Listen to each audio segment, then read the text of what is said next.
Hello viewers, চলো আজকে super ক্লেতে দুটি ভাইরাল ফ্লাওয়ার ভাস মেক করি। তো প্রথমে গোলাপি কালারের সুপার ক্লে নিয়ে ভালো করে রাউন্ড রাউন্ড করে সমানভাবে 5টি রাউন্ড শেপে ডিভাইড করে নিব। দেন সবগুলো একটার সঙ্গে একটা লাগিয়ে নিয়ে হালকা প্রেস করে ফুলের শেপ করে নেব।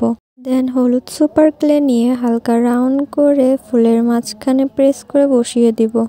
সেম ওয়েতে আমি আরেকটি ফুল বানিয়ে নেব। এবার দুইটি ফুলের মাঝখানে একটি কার্ডবোর্ড লাগিয়ে নিলেই হয়ে যাবে আমাদের সেই ভাইরাল ফ্লাওয়ার ভাসটি। এইবার চলো আমরা দ্বিতীয় ফ্লাওয়ার ভাসটি বানানো দেখে আসি। এখানেও আমরা গোলাপি কালারের সুপার ক্লে নিয়ে প্রথম ফুলটির মতো আরেকটি ফুল বানিয়ে নিব। আসলে আজকে আমি প্রথম ভয়েস ওভার দিচ্ছি, এজন্য আমি একটু নার্ভাস, এজন্য আমি উল্টাপাল্টা বকবক করছি। আপনারা কিছু মনে না করে আমাকে একটু সাপোর্ট করবেন, তাহলে আমি ভিডিও বানাতে একটু আগ্রহ পাবো। তো চলেন ভিডিওর মেন টপিকে আমরা আবার ফিরে যাই। কথা বলতে বলতে আমি আমার সেকেন্ড ফ্লাওয়ার ভাসটা অনেকটাই করে ফেলেছি, তো আপনারা সবাই ভিডিওতে নিশ্চয়ই দেখেছেন।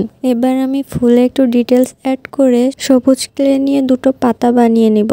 পাতাগুলো ফুলের ডালটার সঙ্গে হালকা প্রেস করে লাগিয়ে নিব। এবার ফুলটাকে টবের মধ্যে বসিয়ে দিব। ব্রাউন এবং কালো কালারের সুপার ক্লে মিক্সড করে ছোট ছোট পাথর বানিয়ে ফুলের টবের চারিপাশে বসিয়ে দিব। দেন হয়ে গেল আমাদের দ্বিতীয় ফ্লাওয়ার ভাসটি রেডি।